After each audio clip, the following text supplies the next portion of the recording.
Hi guys, ako ulit si Mama Jem at welcome back sa aking YouTube channel. Pakiramdam nyo ba lagi kayong busog dahil bloated ang inyong tiyan at nahihirapan kayong dumumi? Ngayon, isi-share ko sa inyo ang isang napakagandang halaman na makakatulong sa atin para makadumi tayo ng maayos sa araw-araw. Ang tinutukoy kong halaman sa inyo guys ay itong ating aloe vera. Ang halaman na ito ay isa sa pinakamahalagang halaman dito sa aking bakuran. Sa ito sa mga halaman na pinagkukunan ko ng mga maraming kagalingan sa aking mga sakit. Tulad ng hirap sa pagdumi na naging sanhi ng paglaki ng ating tiyan. Ngayon, kukuha tayo ng ilang dahon dito sa ating halaman. Piliin natin yung medyo magulang para mas maganda ang laman.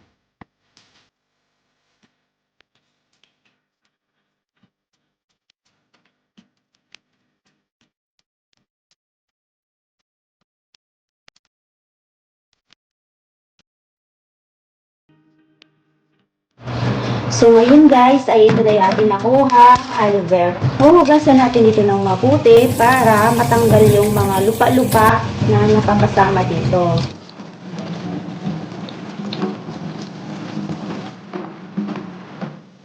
Ito yung ating mga gagamitin sa pagkuha ng aloe vera gel. Meron tayo ditong lagayan para mamaya yung gel dito natin nalalagay. At kailangan meron tayong kutsara, matalas na kutsilyo, paghiwa dito sa ating aloe vera.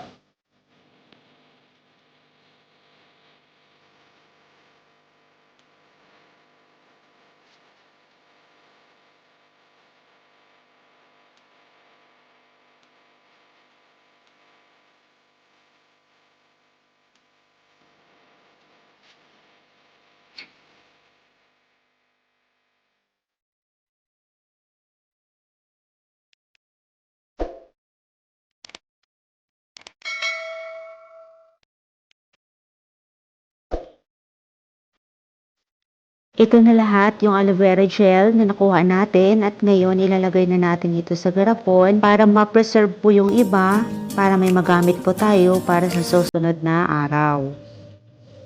Ito yung ginagamit ko guys kapag mabigat po yung aking tiyan, parang busog ako lagi, nahihirapan akong dumumi ay kumakain lang ako ng aloe vera gel. Hindi po ito masama sa ating kalusugan dahil ito po ay napakaganda, proven po ito ng mga doktor.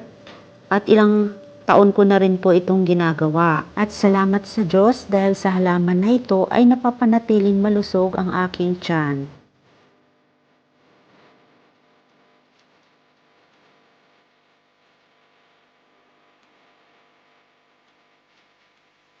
Ilalagay ko lang ito sa chiller ng ref para hindi siya masira. At yung tira sa platito guys, ayun po ang kakainin ko para maibsan po yung pamimigat ng aking tiyan ngayon. Bali, 2 kutsara po yung tinabi ko. Sapat na po yun para maalis yung pamimigat ng aking tiyan. Sabayan po natin ng 1 basong tubig at hihintayin po natin yung 1 oras, mararamdaman na po natin yung result. Ang lasa nyo guys ay parang kumakain lang kayo ng saluyot, okra, na medyo madulas.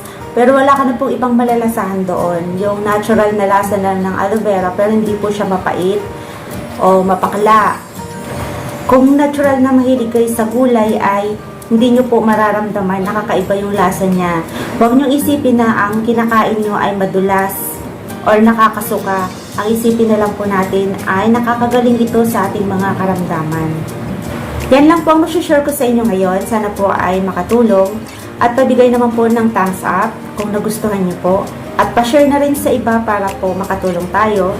Kung kayo ay bago sa channel ko ay huwag niyo pong kalimutang mag-subscribe at pahit po yung bell for notification para updated po kayo sa mga bagong videos kong i-upload.